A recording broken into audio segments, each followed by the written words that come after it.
बोलिए आई मात की जय। कुछ दिनों पूर्व मैंने सुख को परिभाषित करते हुए पुरानी कहावत की भाई 7 सुख, पहलो सुख निरोगी काया, दूसरा सुख घर में माया।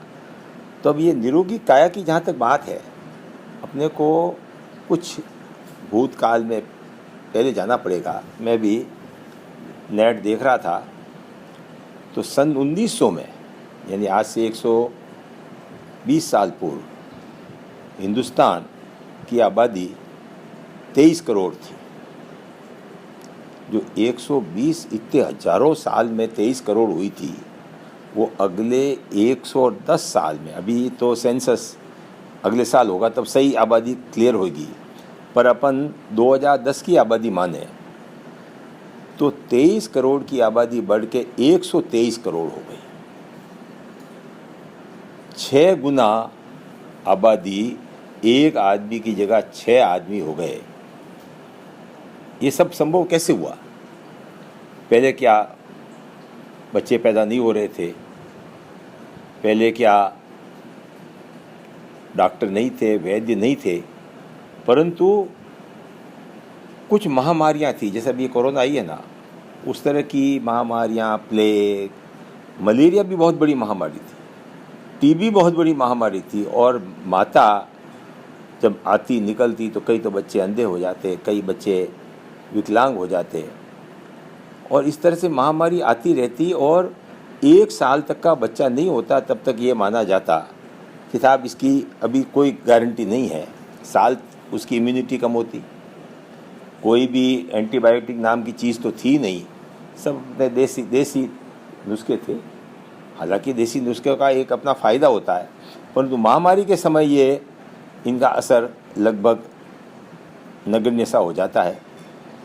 तो मेरा सब भाई लोगों से निवेदन यही है कि पहला सुख निरोगी काया के लिए पहले तो आप अपने आप को ये समझ लो, आप किसान परिवार से थे और खून वही है हजारों वर्षों का, और अब अपन सारे व्यावसायिक बन गए। खास करके माता बहनों को मेरे को निवेदन ये करना है, और आधी बीमारी तो खान पान की और अपने दैनिक दिनचर्या की ही होती है। जो किसान की बेटी सुबह उठती है और दिन भर काम करती है, वो अब जैसे ही दुकान पे गए, बैठ गए अपने, खाने को कोई कमी नहीं, रेस्ट की कोई कमी नहीं, धूप में जाना नहीं, मेहनत करनी नहीं, झाड़ू पोछे करने नहीं, तो शरीर बढ़ता है, शुगर होती है, बीपी होती है, और एक बार शरीर बढ़ गया तो फिर कम करना बड़ा मुश्किल होता है। मेरा, और मैंने खुद नहीं देखा, मैं तो खुद चिकित्सा मंत्री रहा हूँ। हॉस्पिटल की व्यवस्था पहले बहुत अच्छी थी, आज भी अच्छी है, पर भीड़ इतनी बढ़ गई कि आम तौर पर गवर्नमेंट हॉस्पिटल में तो लंबा चौड़ा आपको तवज्जो दी जा सके या आपके प्रति इमरजेंसी में भाग के जाना ही पड़ता वहाँ, परंतु आम तौर पर आदमी भाग के प्राइवेट अस्पताल में जाता है। एक बार प्राइवेट अस्पताल में भर्ती हो गया फिर तो बिल पे बिल बढ़ता जाता है। ये टेस्ट कराओ, वो टेस्ट कराओ, इनसे कंसल्ट करो, इन डॉक्टर की ओपिनियन लो। और कई परिवार मैंने देखे हैं, जिस तरह मैं जब चिकित्सा मंत्री था तब कैंसर रोगी आते थे।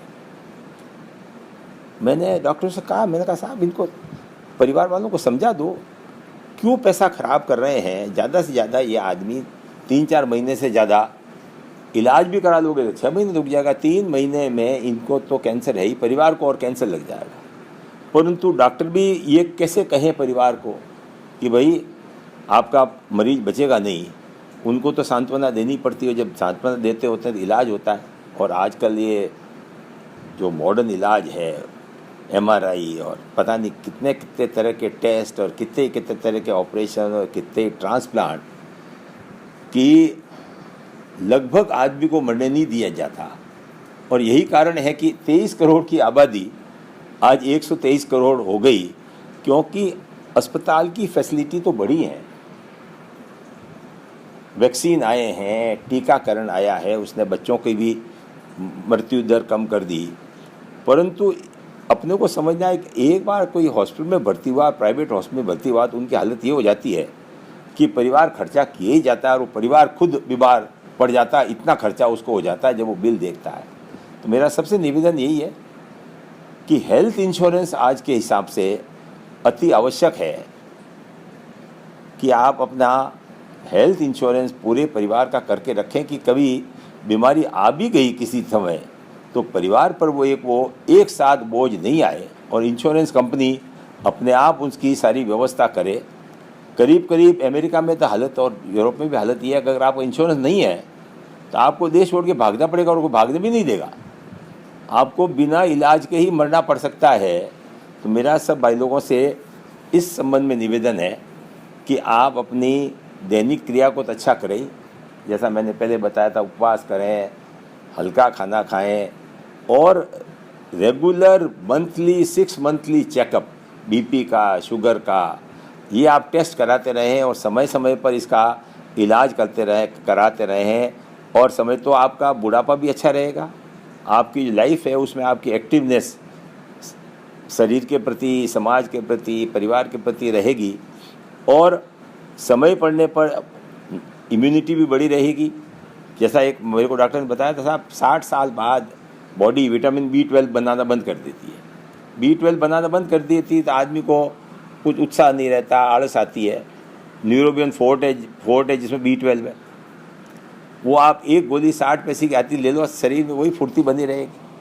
अगर आप ब्लड टेस्ट कराओगे तो आप में कौन सी चीज़ की कमी है उसको आप हल्के से विटामिन की गोलियां लेके, कैल्शियम की, प्रोटीन की, कोई भी हर तरह के प्रोटीन एक्स वगैरह आते हैं, आप लेके अपने आप को फिट रख सकते हो। तो मेरा निवेदन है health insurance 1, monthly checkup body का 2 और नियमित घूमना, एक्सरसाइज करना, हल्का खाना खाना, ये आपके लिए इस बदले हुए ज़माने के लिए सभी परिवारों से मेरा विशेष अनुरोध है कि इस पर आप ध्यान देंगे ताकि माता जी आपके शरीर को स्वस्थ तंदुरुस्त रखे। बोलिए आई मात की जय।